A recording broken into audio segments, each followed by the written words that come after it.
deve estar muito feliz de ouvir de você que Ele é o Rei desse lugar. Deus deve estar muito feliz da forma que você está tratando Ele, da forma que você está correspondendo a Ele. Com certeza é algo muito especial. Foi profetizado aqui que essa semana é uma semana de vitória.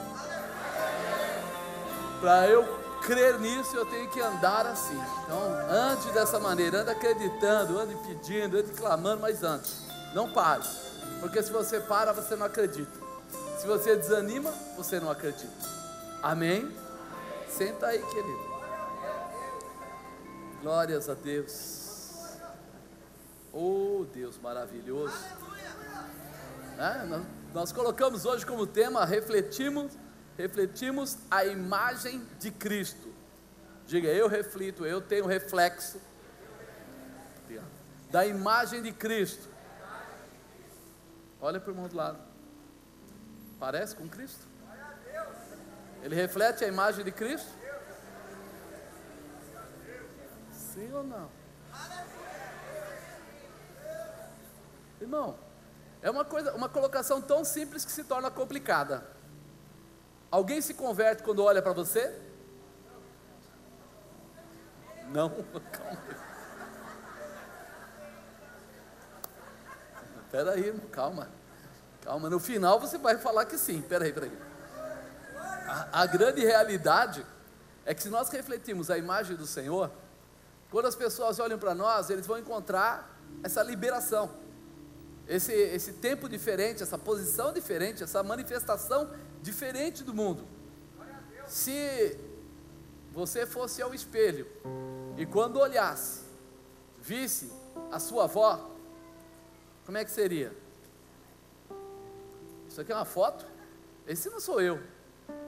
Se você de repente olhasse no espelho e visse uma pessoa que não tem nada a ver com você, não faz mal se ele era mais bonito ou mais feio, mas não tem nada a ver com você, você ia falar, esse espelho está com problema, né? Ele pode até de vez em quando dar uma distorcidinha, já não é legal. Se já for algum parque de diversão que você olha para o espelho e é daqueles côncavos ou daqueles convexos, aqueles que fazem você ficar gordo, magro, torto, o rosto para cá, já viram isso? Até no seu celular tem isso. Alguém já viu isso? E você achou legal? Foi no cabeleireiro e falou, eu quero esse cabelo aqui, ó. Eu quero, doutor, eu quero ficar com esse corpício. Já falou isso? Então nós percebemos que Jesus também não quer essa visão, não é verdade? Diz que nós somos a sua imagem e... Então eu quero ser reflexo dele, e quando as pessoas me encontrarem, eu tenho certeza, que o que ele espera é que o que você falar seja muito próximo daquilo que ele fala.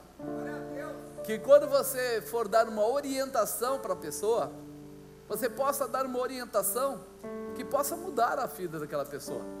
Mas não mudar a vida daquela pessoa para que ela, sabe, olha para mim que você vai se tornar um Masterchef. Olha para mim, você vai se tornar o melhor mecânico do mundo. Olha para mim, você vai se tornar, de repente, qualquer outra coisa. Não. O que Jesus espera é que quando olharem para você, vejam Ele. Quando verem Ele em você, desejem ser como Ele através da sua vida. É uma mudança que faz grande transformação na vida das pessoas. Eu posso ler a Bíblia para você, eu posso falar do amor de Cristo para você.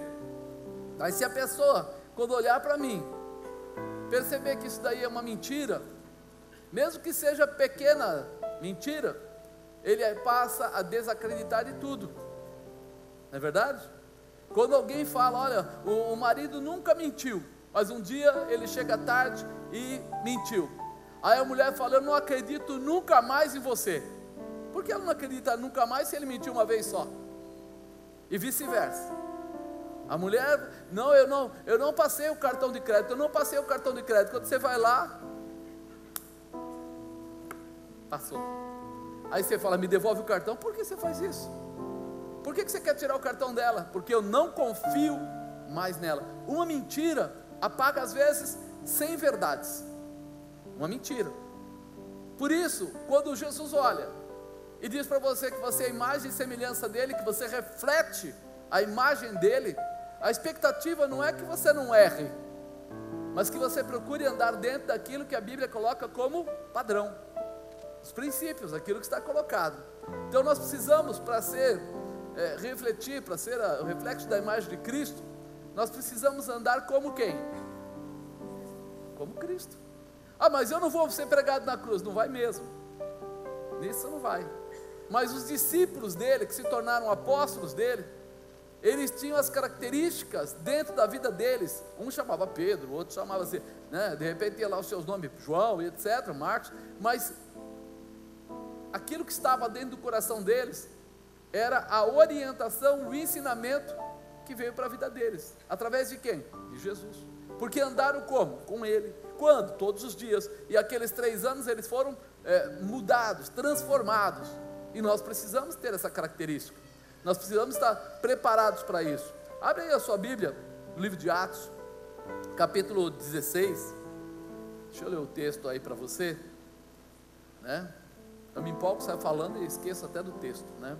Atos 16, 22.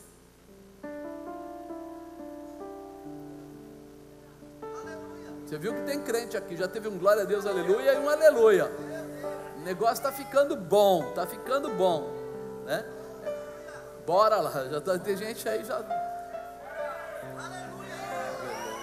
Glória a Deus. Meu irmão, daqui a pouco essa igreja vai se converter inteira. Viu como é que foi o negócio?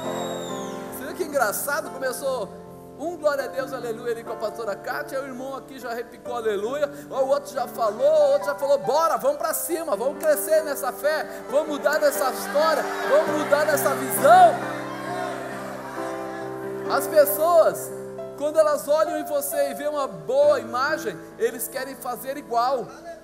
Por isso estão fazendo igual, porque viram uma boa imagem. É importante. Atos 16, 22 fala assim: e a multidão se levantou unida contra eles, e os magistrados rasgaram-lhe as vestes, mandaram açoitá-los com varas, e havendo-lhes dado muitos açoites, os lançaram na prisão, mandando ao carcereiro que os guardasse com segurança, o qual, tendo recebido tal ordem, os lançou no cárcere interior, e lhes segurou os pés no tronco. Perto da meia-noite, Paulo e Silas oravam e cantavam hinos a Deus, e os outros presos escutavam. De repente sobreveio um tão grande terremoto que os alicerces do cárcere se moveram, e logo se abriram todas as portas, e foram soltas as prisões de todos. E acordando o carcereiro, vendo abertas as portas da prisão, tirou a espada e quis matar-se, cuidando que os presos já tinham fugido. Mas Paulo clamou com grande voz, dizendo: não te faças nenhum mal, que todos aqui estamos. Pedindo luz, saltou dentro e todo trêmulo se prostrou ante Paulo e Silas. Tirando-os para fora, disse: senhores, que é necessário que eu faça para me salvar? E eles disseram: crê no Senhor Jesus Cristo, serás salvo tu e a tua casa. E lhes pregavam a palavra do Senhor e a todos que estavam em sua casa. E tomando-os ele consigo naquela mesma hora da noite, lavou-lhes os vergões, e logo foi batizado, ele e todos os seus. E levando-os à sua casa, lhes pôs a mesa. Na sua crença em Deus, alegrou-se com toda a sua casa. Amém? Há uma mudança, né? Há uma mudança. A gente fala que aqueles homens, eles tinham uma vida, vamos dizer assim, pautada no judaísmo, e eles acreditavam muito na religião que tinham recebido, estavam firmados nela. Porém, quando eles encontraram Jesus, alguns deles, não todos, mas começavam a ter uma mudança. Quando eles olhavam para Jesus, ouviam Jesus, participavam ali no meio daqueles sinais, eles tinham uma mudança.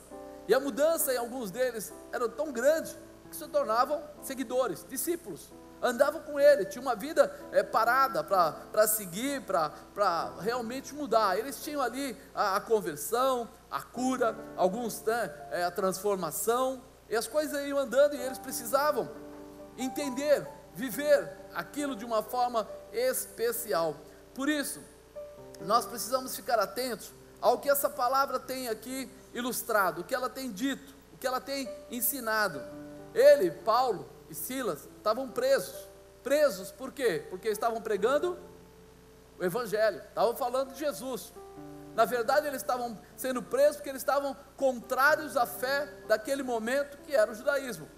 E eles, olhando de uma forma bastante dura, achavam que aquilo era uma seita e que automaticamente eles estavam contra a lei, contra a orientação.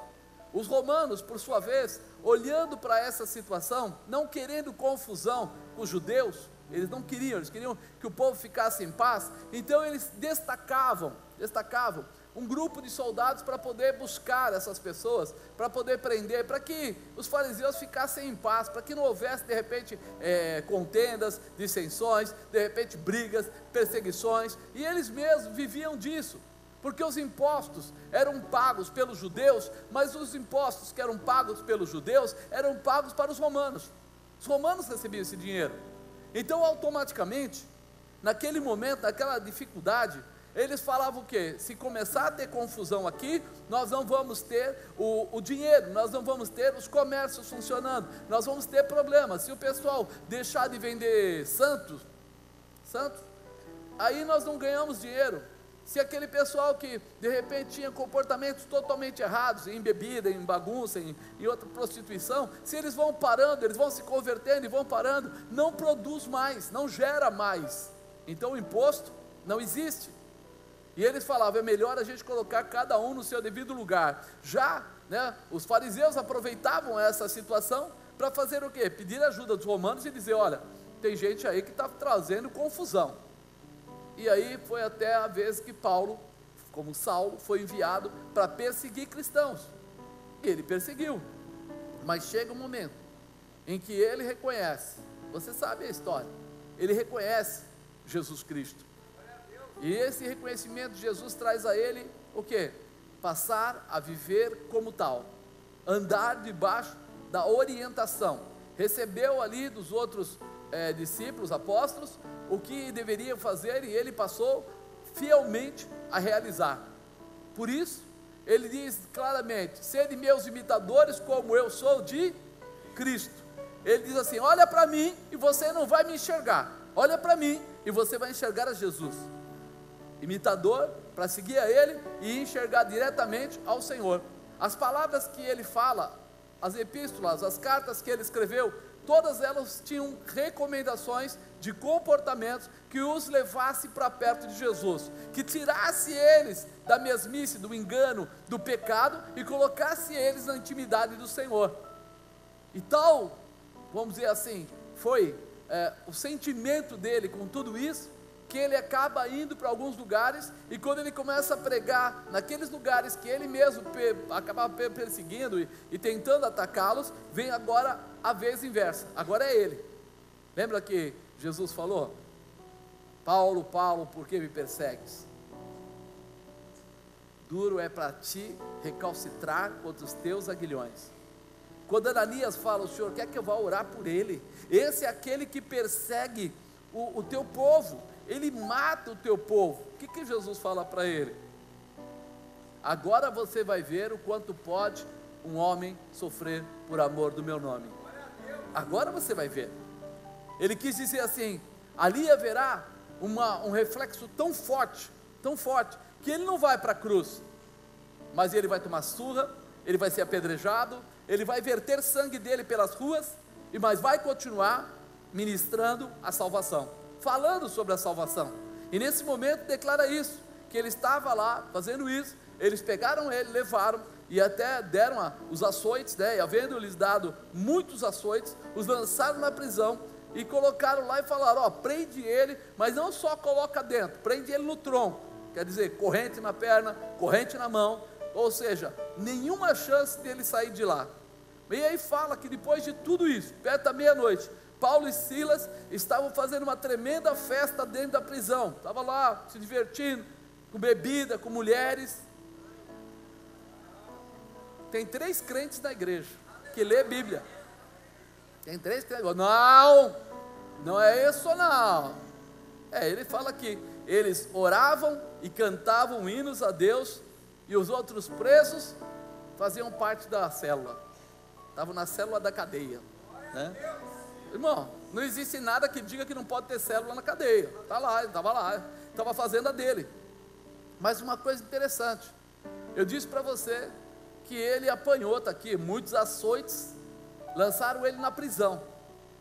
Se fosse eu ou você, que saíssemos aqui para evangelizar pela rua, e de repente alguém ficasse bravo, e rasgasse as suas roupas, e desse em você um monte de cacetada, pá, até sair sangue, você voltaria para a igreja e diria: cara, foi bom demais. Ele orava e cantava hinos a Deus. Aí começa uma mudança de comportamento, de posicionamento. Por quê? Porque ele acredita que a melhor coisa para a vida dele foi a sua conversão. Ele acredita que, mas eu vou para a igreja, tenho que acordar cedo, eu vou para a igreja, eu tenho que abandonar o Fantástico, eu vou para a igreja, hoje vai jogar o Corinthians, eu vou para a igreja, era melhor ir na festa do amigo, eu vou na igreja, aquele pastor chato vai falar que não pode isso, não pode aquilo. Ele acredita que é melhor essa situação, que essa situação é a melhor. Ele apanhou, verteu o sangue dele, foi jogado na cadeia, colocado dentro do cárcere, preso com correntes, e ao invés de ele estar reclamando, ele podia estar até dormindo, meia-noite. Lá não é como aqui, que a gente aperta o botãozinho e acende a luz. Daquela época, havia uma iluminação, vamos dizer, indireta, que era através de candeeiro ou alguma coisa que se acendesse. Mas à noite, eles não gastariam jamais um azeite para iluminar um lugar, ou seja, eles estavam no escurão, totalmente escuro. Imagina você dentro de um cárcere, normalmente era abaixo da terra, normalmente os cárceres lá eram escavados ou em rochas, ou lugares para baixo. Se você for lá, você vai ver, eles mostram alguns lá, e nessa situação, quer dizer, não tem luz, não tem água, não tem nada de bom lá, porque até no final ele fala: e o carcereiro pulou para dentro. Se ele pulou para dentro, é sinal que não era plano, não é verdade? Porque senão ele fala: e ele andou para dentro. Então nós vemos aqui a situação que era, vamos dizer assim, muito difícil, muito ruim, uma situação que não era nada agradável, mas eles oravam e cantavam hinos a Deus. O que você está fazendo com a sua dificuldade? O que você está fazendo com os momentos de aflição? Eu acho que Deus esqueceu de mim, reclamando. Eu acho que não vale a pena. Não está acreditando em Deus? Não, para mim eu acho que isso tudo aí é um exagero. É um exagero ele cantar e adorar a Deus dentro da cadeia depois de ter apanhado? Porque quando a gente pensa em fazer uma vigília, ou de noite, de madrugada, amanhã eu tenho mais aqui trabalhar. E se fosse para apanhar? E se fosse para ser acorrentado? Ficaria mais fácil? Seria melhor? Então nós começamos a entender que quando alguém ama, quando alguém tem os reflexos de Cristo na sua vida, nem que não seja 100%, ele aprende que a dificuldade não é o que vai parar ele.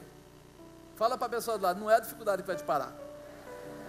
Fala para ele: você recebeu uma arma poderosa, uma arma tremenda, uma arma gloriosa, uma arma que muda todas as coisas.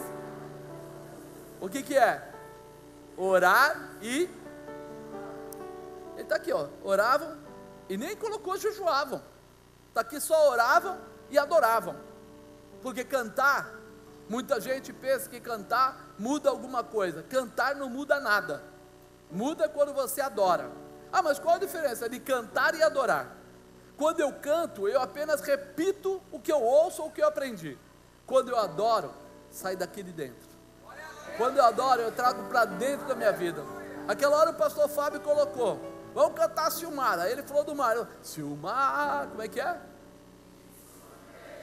Dificuldades, salvação,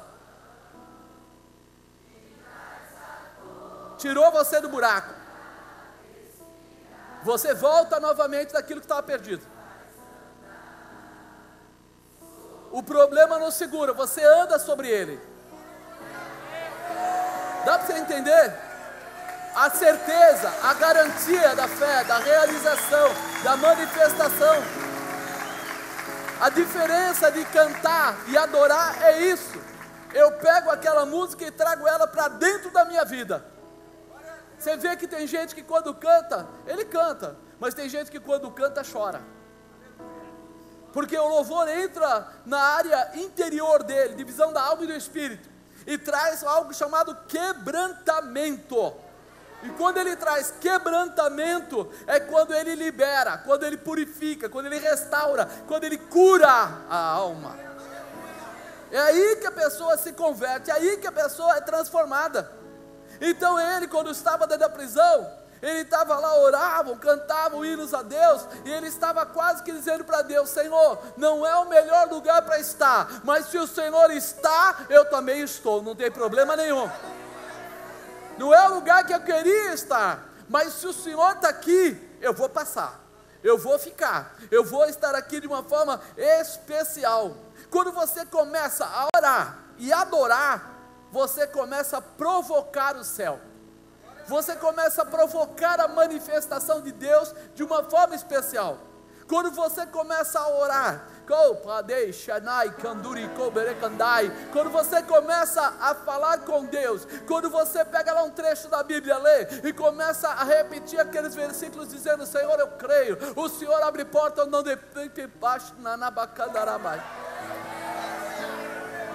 Eu preciso pregar, Senhor. Kabadadu kemekahai. Sibore badashi kamanas dekai. Quando Shedahai eu durei bas. Kamon bebei hadai.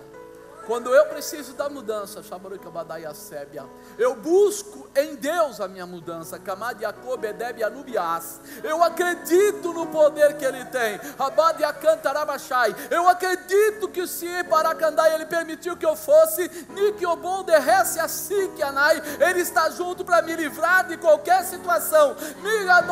Mas Ele apanhou. Apanhar não é tudo, porque o poder de Deus estava sobre Ele. Porque o poder de Deus estava na vida dele, porque o poder de Deus estava para se manifestar naquele lugar. Você entra, e quando você entra, às vezes numa casa, entra às vezes numa empresa, entra às vezes lá na tua família, e tem uma situação complicada, você tem duas possibilidades. Uma é reclamar, uma é dizer que aquilo não é bom, uma é você chegar lá e começar a colocar um monte de coisas contra, dizer que nem Deus olha, nem ninguém. Mas a outra é dizer: Epadiricai, o Senhor está aqui, só falta eu acender a chama, só falta eu acender este fogo, porque esse fogo vai arder nesse lugar. E só tem uma coisa que acende o fogo do Senhor. Choramingo, reclamação, falar mal dos outros, dizer que não acredita, isso não incendeia nada. Pode até incendiar o inferno, mas o céu não. Mas quando você ora e adora, meu irmão, você traz à existência a palavra e a promessa, a grandeza e a realização, o poder, a autoridade. Quando você entra nesse mistério, oravam e cantavam hinos a Deus, e de repente, diz Robus de lá, de repente, isso daí, de repente, Robus de cantarabas. Nei padala sebra cantarabahai.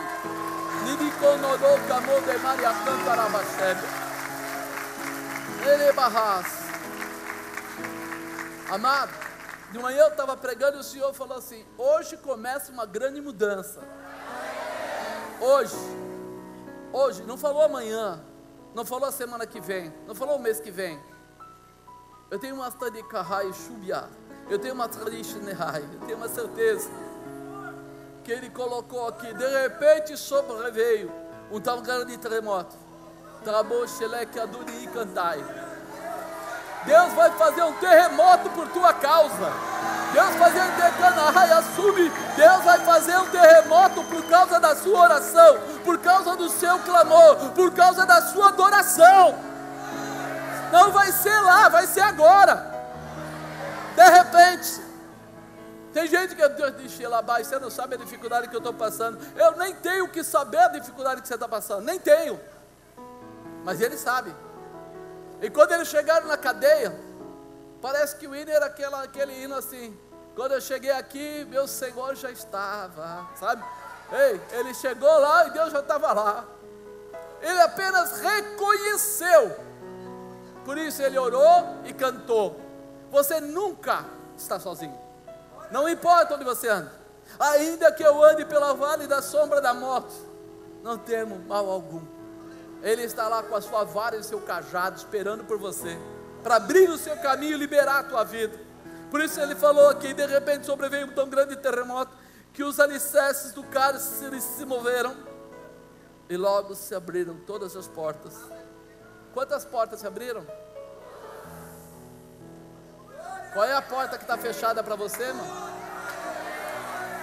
Porque ele está dizendo aqui: todas as portas se abriram.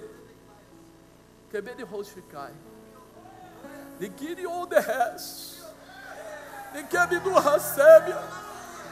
Essa porta está aberta, essa barreira está quebrada.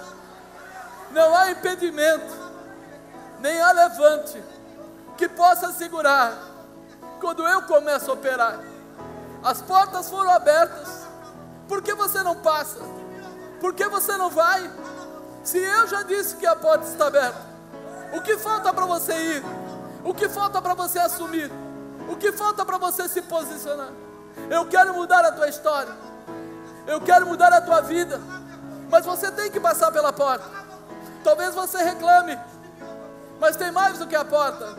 Eu tenho falta de dinheiro, eu tenho dificuldade na minha saúde, eu tenho barreira na minha casa, mas eu estou dizendo para você: a toda a Becanai, todas as portas foram abertas, as correntes caíram, a liberação veio. Por que você não passa pela porta? Por que você não entra? Entra nesse caminho, porque esse é o caminho da sua liberação. Eu coloco sobre a tua vida e entrego nas tuas mãos a condição da mudança. Não, você não vai sair pela porta do fundo. Não, você não vai fugir. Você vai sair pela porta da frente. Vai sair em honra, vai sair em graça, vai sair em autoridade, vai sair em poder. Ei, alabacei, ei, alabacei. Não é com medo, não é com dúvida, não é por barreira. Epa, chepa, canta. De repente veio. Ele diz aqui que o terremoto, irmão, ele fala assim: ó, o terremoto, que os alicerces do cálice se moveram. Deus está mudando a tua vida e a tua história, irmão. Ele não está dizendo assim: quebra galho. Ele não está dizendo para você assim: vou dar um jeitinho. Ele está dizendo: os alicerces vai mudar a estrutura da tua vida. Você vai sair daí em honra, mas vai mudar a estrutura da sua vida. Não vai ser mais como antes. Ah, mas eu não sei o que fazer. Ei, apenas se posicione. Você não vai sair com vergonha, você vai sair com honra. Você não vai sair fugindo, você vai sair pela porta, pelo caminho. Quem colocou você lá vai ser usado para te tirar. Algo novo vai acontecer com a tua vida. E acordando o carcereiro, ele vendo as portas abertas da prisão, tirou a espada e quis se matar, cuidando que os presos já tinham fugido. Mas Paulo clamou com grande voz, dizendo: não te faças nenhum mal, porque todos estamos aqui. Pedindo luz, estava escuro, estava bem escuro. Pedindo luz, saltou dentro. Amado, eu olho para essa palavra e eu vejo uma coisa tão interessante. O carcereiro estava onde? Do lado de fora. Paulo estava dentro, preso. O carcereiro pula de fora para dentro.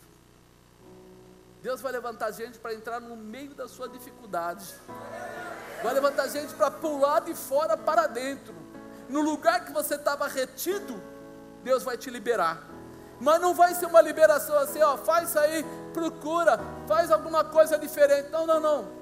Alguém vai vir até você, vai entrar lá no cárcere, lá na dificuldade, lá no impedimento, e vai tirar você para fora. É tão interessante você ver alguém que estava lá fora. Todo mundo diria o contrário. Quem está preso quer sair. Agora eu falo para você, quem estava solto queria entrar. Queria ir lá onde onde a glória, o poder, a autoridade, a manifestação de Deus estava. Se você reflete a imagem do Senhor, até a cadeia, até o lugar mais podre, mais difícil, tem um brilho diferente. As pessoas vão querer entrar lá para ficar perto de você. As pessoas vão querer entrar lá, sabe por quê? Porque a imagem que você reflete traz paz, traz alegria, traz gozo, traz restauração. Ele ia se matar. Ao invés disso, ele pula lá, olha para ele e fala: peraí, pedindo luz, saltou dentro, todo trêmulo, e se prostrou. Se o que, irmão? Ele estava fora. Seria normal que o preso se prostrasse ao guarda para pedir um atendimento, ou para pedir uma liberação, ou qualquer coisa. Mas agora a gente vê o contrário.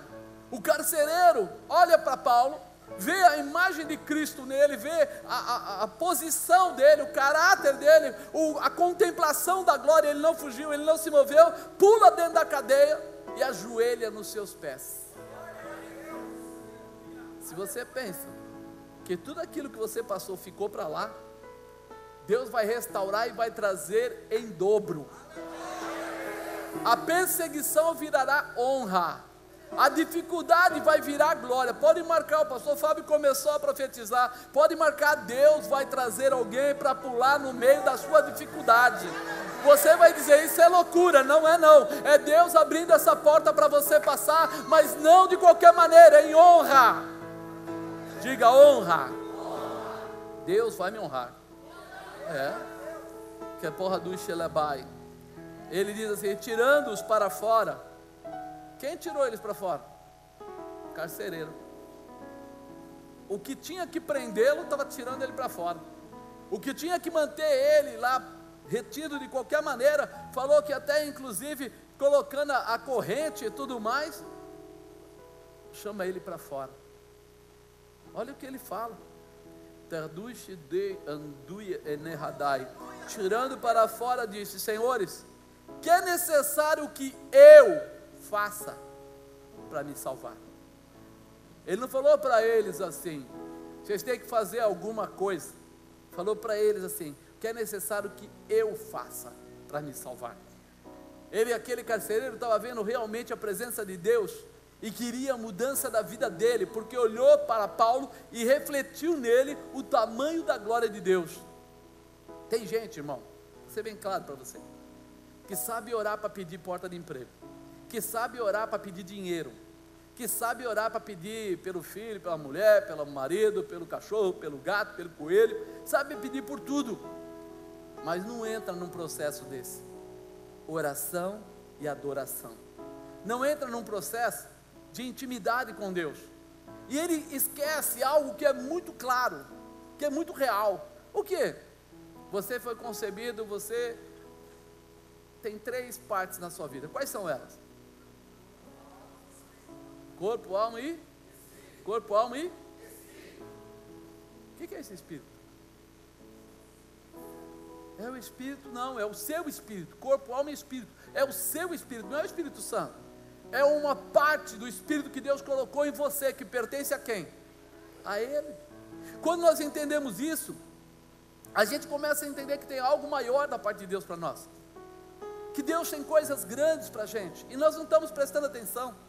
A minha adoração é sempre para pedir coisas físicas, e eu esqueço que quando eu fui concebido, as mulheres que ficam grávidas, diz que desde o momento que encontra lá o óvulo, o espermatozoide, aquela coisa toda, na hora que tem aquele encontro, naquela hora,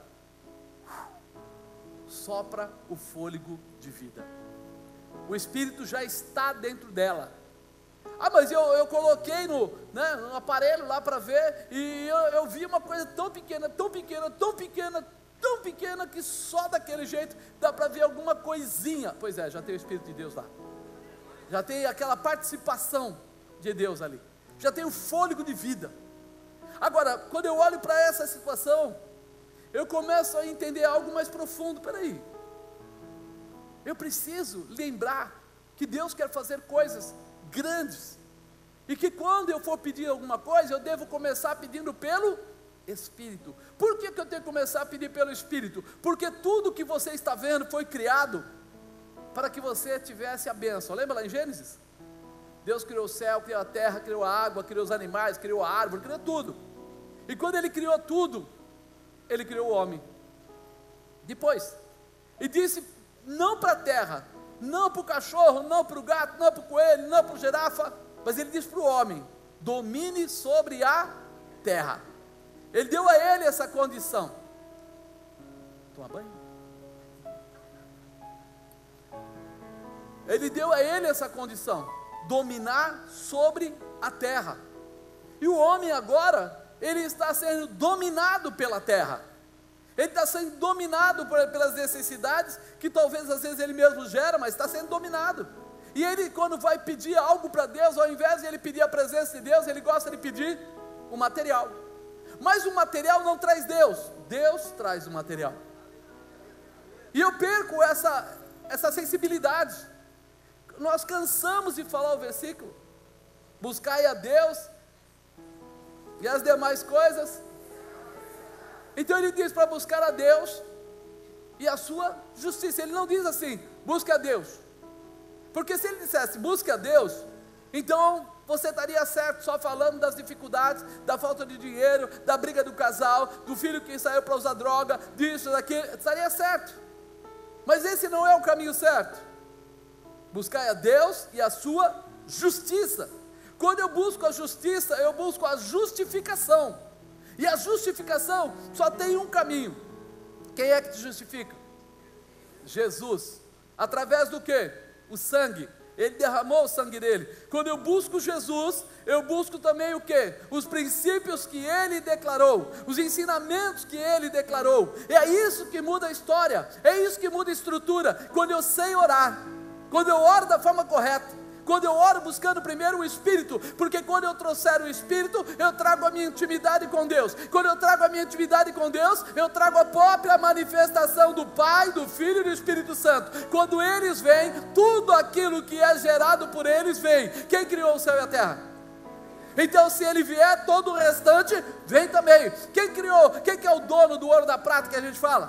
Deus. Então se ele vier, o ouro e a prata vem. Oh, peraí, quem é que realmente criou o homem são? Ei, não foi o diabo que criou o homem são. O diabo criou aquela liberação, tirou ele do Éden, colocou para fora, e ali ele começou a viver o pecado e trouxe a enfermidade. Mas Deus criou o homem para que vivesse com ele todos os dias e nunca saísse de lá. Ou seja, a enfermidade não existiria. Tanto é que a gente diz o quê? Que o dia que você sai dessa terra, um dia haverá arrebatamento, nós sairemos aqui e receberemos corpos incorruptíveis, que é o corpo prometido lá no Éden. É aquele corpo, um corpo que não tem enfermidade. Então quando eu trago o Senhor para a minha vida, eu trago a cura, eu trago a restauração, eu trago a prosperidade, eu trago o meu casamento transformado, eu trago a minha vida transformada. Paulo, quando olhou para essa situação, por isso que ele já entrou orando e adorando, porque ele falou assim, eu preciso resolver um negócio aqui. Então eu já vou fazer o quê? Não vou vir nos trocadinhos não, eu vou logo top. Eu vou chamar quem pode balançar tudo, quem pode chacoalhar qualquer coisa. E quando ele chama o Senhor da vida dele, a cadeia treme, as portas se abrem, os ferrolhos lá, os ferros são quebrados, mas tem algo mais que vem. Paulo não estava lá porque ele tinha ido numa festa e brigou com alguém. Paulo não estava lá porque ele enganou alguém e não pagou a conta dele. Paulo estava lá porque ele pregava o Evangelho. Você acredita em meia restituição? Com Deus a restituição inteira. Se ele pregava lá fora para salvar, Deus tinha que dar para ele a liberação, a libertação, quebrar a corrente, abrir a porta e continuar fazendo o que estava fazendo.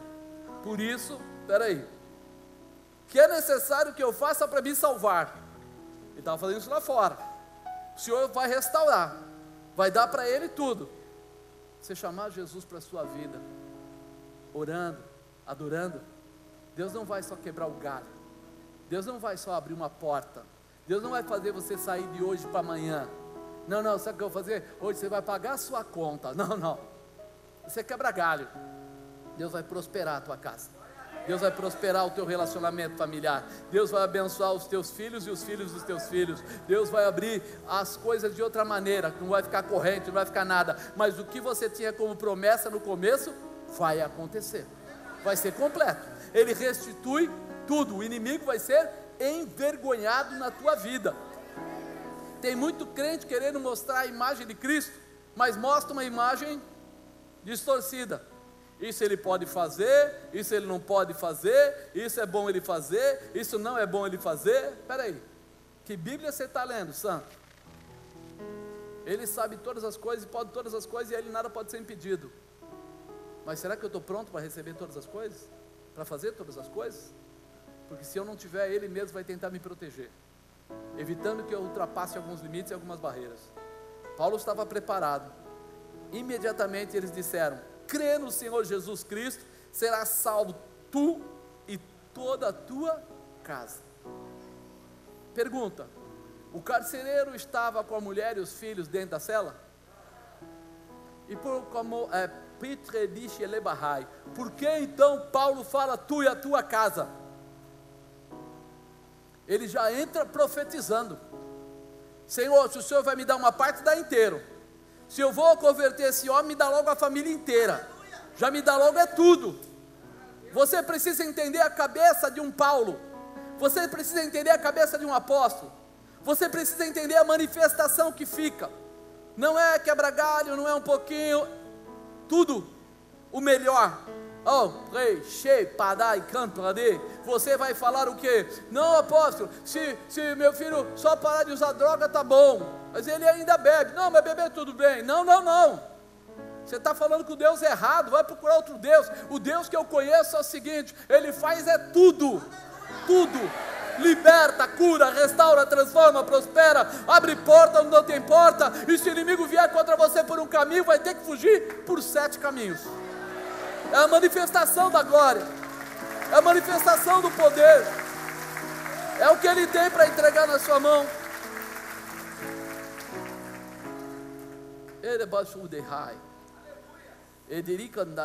Ele pregavam a palavra do Senhor, e a todos que estavam na sua casa, Ele já levou para casa. Se eu e minha casa seremos abençoados, vão ser convertidos, então peraí, vamos lá para casa, vamos para lá. Já pegou o preso, que era preso, já não era mais preso, já está na casa do carcereiro. Amado, você não vai fazer força debaixo da palavra e do poder de Deus, naturalmente virá tudo. O carcereiro leva ele.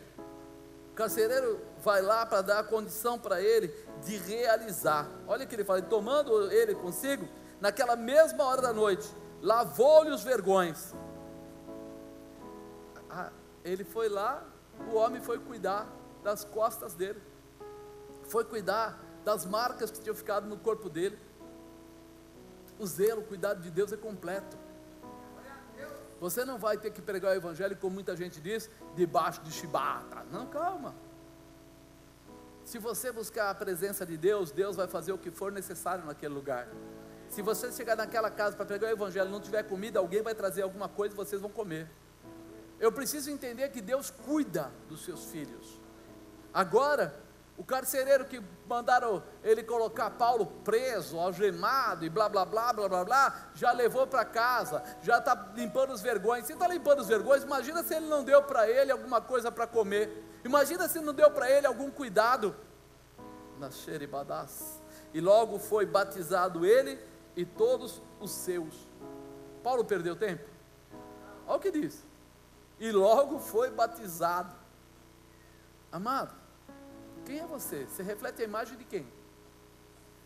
Porque fala que Filipe corria lá, viu um carro passando lá, o pessoal carregando aquele homem, aí ele viu a pessoa lendo a palavra, na época, um dos livros lá, né, Isaías, e de repente ele correu do lado do carro.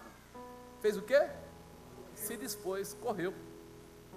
Pregou, subiu no carro, pregou. O homem disse: o que me impede de ser batizado? Ele falou: nada. Já pararam numa água lá, desceram, foi batizado o eunuco, declarou na vida dele, saiu de lá. Sabe o que aconteceu? foi transladado. Sabe o que é ser transladado? Sumir aqui e aparecer lá. Ele sumiu ali e apareceu em outra cidade. E você consegue entender o tamanho do poder de Deus para aqueles que são dele? Não é uma coisa qualquer. Não é assim. E aí passou um cara de cavalo e disse para ele: Felipe, sobe aqui que a gente vai mais rápido. Se você está dentro da vontade de Deus, Deus pode pegar você aqui, tirar simplesmente e colocar você em outro local, quilômetros de distância. Quando você entende esse mistério, você fala: eu não quero ficar mais sem Deus, eu quero refletir a imagem de Cristo, eu quero falar do amor de Cristo. Essa manifestação que Paulo usou é algo tão especial. Por quê? Porque muita gente ora assim: Senhor, converte fulano, Senhor, converte ciclano, Senhor, eu tenho um vizinho lá e ele precisa ser convertido, Senhor. Eu até brinquei de manhã, né? O cara começa a orar assim: Senhor, toma o Zé, pega o Zé, você pega, Senhor, pega ele, arrasta, Senhor, arrasta, faz ele vir aqui para a igreja. Isso, vem, entra pela porta, e não, pelo laude, passa lá, agora entra aqui, Senhor, senta ele na quarta cadeira, que eu vou pregar para ele, eu vou converter ele, eu vou falar do amor para ele. Parece que vai psicografar, né? Parece que é o Chico Xavier lá psicografando. Amado, esse não é um ensinamento correto. A palavra de Deus diz que as pessoas aí fora, o mundo aí fora, está desesperado por alguma coisa que mude a vida deles. Ah, mas e aí, apóstolo, como é que se ora então? Sabe como ele diz? Ele falou assim: a seara é grande e os ceifeiros são poucos. Peça ao Senhor da seara e ele enviará mais.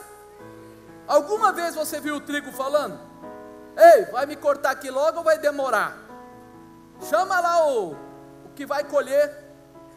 Ele diz que a seara é grande e que os campos já estão brancos. Ou seja, ele queria dizer: já está maduro, está na hora de colher. Mas o que está faltando então? Pessoas que vão até lá pregar o evangelho, falar do amor de Cristo, na verdade, refletir a imagem de Cristo. Porque quando você refletir, talvez você nem consiga falar. Quando você refletir, aquelas pessoas vão olhar e vão ver, e você: apóstolo, mas eu sou tão certinho, tão bonitinho, tão direitinho, penteio meu cabelo todo dia, lavo o rosto, passo um desodorantezinho, mas as pessoas não olham para mim assim. Refletir a imagem de Cristo é fazer o que Cristo fazia. Quando Jesus chegava nos lugares, alguma coisa mudava? Para pior ou para melhor? Como assim? Melhor o quê?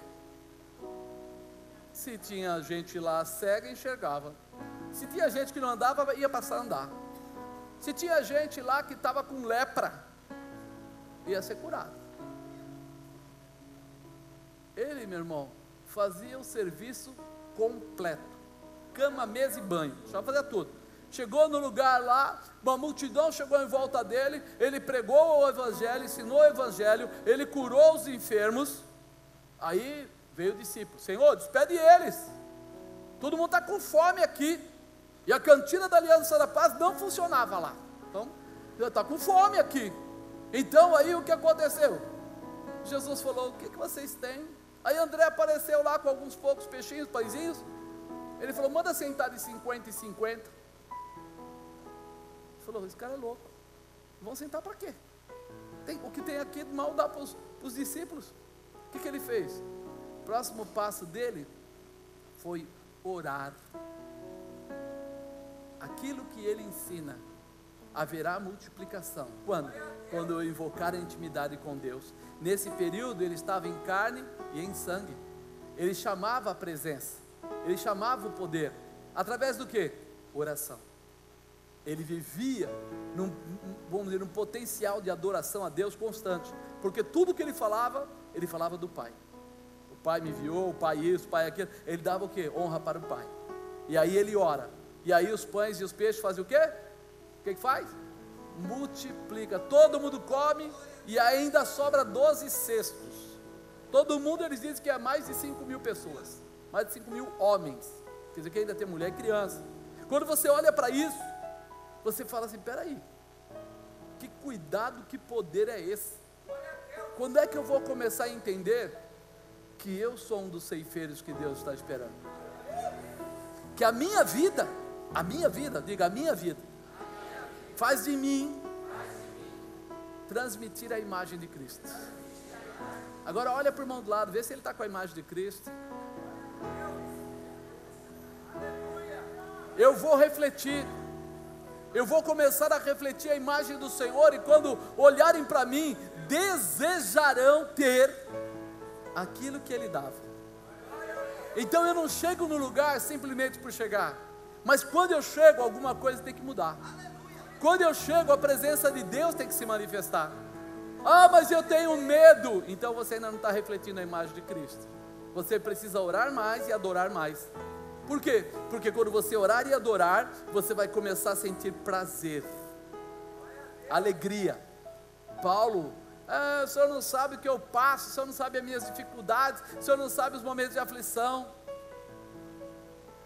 Uma surra bem dada, jogado na cadeia, preso, é aflição? Você acha que é ou não é? Você entende o que é isso? Paulo abriu mão do emprego dele para fazer a obra de Deus. Era muito difícil, irmão, na época, alguém ser soldado, principalmente os romanos lá, porque tinha que ter dinheiro para comprar toda a roupa, tinha que ter pelo menos uma pessoa que te apresentasse. Você não entrava lá se não tivesse alguém que fosse referência para te colocar lá. Paulo estudou lá com Gamaliel, quer dizer, não vou falar USP, porque hoje a USP já não é essa referência toda, mas numa boa faculdade, né? O cara ensinou ele tudo, falava 2 línguas, tinha 2 nações na vida dele, e de repente ele falava, abriu mão de tudo, para representar o céu, para ser embaixador do céu na terra, para fazer a diferença na Shekarabás. Tomando ele consigo aquela mesma hora da noite, lavou-lhe os vergões, e logo foi batizado ele e todos os seus, e levando-os à sua casa, lhe pôs a mesa, e na sua crença em Deus, alegrou-se com toda a sua casa. Agora ele tinha a crença da orientação que Paulo tinha dado a ele, e se alegrou com toda a casa. Amado, um carcereiro, um homem, os amigos dele foram transformados, os colegas de trabalho foram transformados, a casa dele foi transformada, porque ele olhou e viu o reflexo de Cristo em quem? Em Paulo. Olha para o irmão do lado e fala, o reflexo de Cristo está em você, a manifestação do Senhor está em você. Você precisa trazer para fora, você precisa se despir espiritualmente, tirar as coisas do mundo, para que o reflexo da glória venha sobre você. Sabe quando você vai naquela casa, que tem aquele espelho, que ele é junto com um cabide, e aí a pessoa vai pondo uma roupa, outra roupa, outra roupa, outra roupa em cima, porque, né, sexta-feira, vai segunda, terça, quarta, quinta, né, tal. Quando você vai olhar o espelho, você enxerga o espelho? Por que você não enxerga? Está cheio de roupas, e normalmente, a maior parte das vezes, aquelas roupas já foram usadas, porque quando a roupa está legal, você dobra de novo, põe no cabide e põe lá para dentro do armário. Mas quando você já foi usado, ou você tem que repassar, ou você vai lavar, você põe primeiro lá naquele tal daquele cabide, tem até um nome lá, como é que chama? Mancebo, bacana, né? Mancebo, então você coloca lá. Cadê o espelho? Não estou enxergando. Por que eu não estou enxergando? Porque ele tem tanta coisa em cima dele, tanta tipo de roupa em cima dele, que eu não consigo vê-lo. Aí a primeira coisa que você faz, ou na quinta, ou na sexta, ou no sábado, sei lá, no dia que você pode, é tirar tudo aquilo, separar o que vai lavar, separar o que vai passar, e separar o que está bom e colocar de volta, né, Bruna? Coloca de volta lá, né? Bruna já deu risada. Mas o que acontece? Tem gente que é organizada.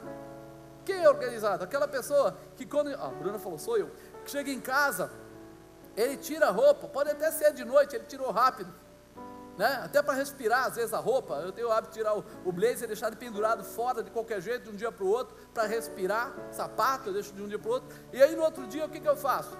Eu vou lá e coloco na sapateira, eu coloco o blazer no cabide e coloco ele dentro do armário. É um hábito, mas esse hábito precisa ser o quê? Cotidiano. Por quê? Porque você não quer tudo esparramado lá no meio, tudo bagunçado, e aí você faz isso e mantém o espelho livre, e aí quem chegar na frente dele vai enxergar a imagem, a semelhança de Cristo. Está na hora de você tirar, meu irmão, esse monte de coisa que está em cima de você, obstruindo, atrapalhando que as pessoas enxerguem Jesus. O mundo é mundo, mas você é cristão, você anda pela palavra, você anda debaixo da orientação, você está preparado para viver um novo tempo. Quem quer viver um novo tempo? A glória de Deus já existe, e ela já está em você, porque você foi concebido, corpo, alma e já está em você.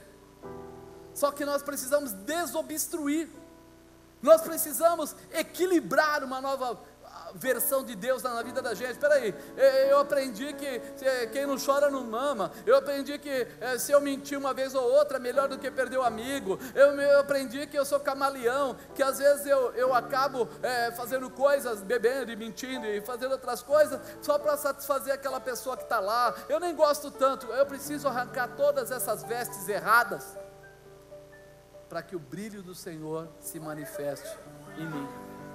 Você consegue entender isso, amado? Paulo mostra para a gente isso. Ele mostra para nós exatamente que a visão que as pessoas tinham com ele era a visão de restauração, de liberação, de transformação. E às vezes, para ele fazer isso, ele tinha que entrar na cadeia. Ele teve que tomar a surra de vara e descer pelo muro, pedrejado lá, descer pelo muro. E ele voltou para a cidade e pregou de novo, falou de novo, porque a seara é grande e os ceifeiros são poucos. Ele entende o mistério de Deus, ele vive o mistério de Deus. Em tempo algum, a Bíblia diz assim: e Paulo, com tantos anos, cansado, largado, chateado, pensando em abandonar o Evangelho, porque ele sabia quem ele era, ele tinha convicção quem era o Deus da vida dele. Isso, hoje, quando a gente começa a ler aqui, a gente fala: espera aí, o que foi que abriu as cadeias? O que foi que liberou os ferrolhos? O que foi que tirou Paulo para fora em honra? Oração e adoração. É muito? Se eu começar a me encher de oração e de adoração, o que vai acontecer? A Bíblia diz que a minha boca fala do que o meu coração está. Se eu me encher de oração e de adoração, eu vou estar cheio da presença de Deus, eu vou estar com uma intimidade perfeita, eu vou viver a plenitude do Senhor. E aí eu vou poder dizer: eu busquei a Deus, eu busquei a sua justiça, por isso, com certeza, as demais coisas serão acrescentadas na minha vida. Não vou precisar fazer coisa errada, não vou precisar mentir, não vou precisar, enganar, não vou precisar deixar de pagar imposto. Você veja que a Bíblia é tão completa que o dia que perguntaram para o discípulo se o seu mestre paga imposto, ele falou que sim. Quando ele entrou, o mestre falou para ele: o que você falou para eles? Ele perguntou se o senhor pagava imposto, ele disse que sim. Ele falou: então vamos fazer o que é certo.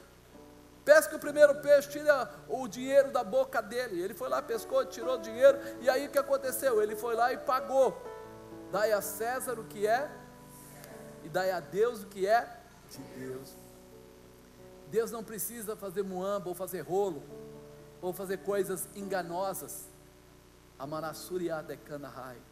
O poder dele está acima, a verdade dele está acima.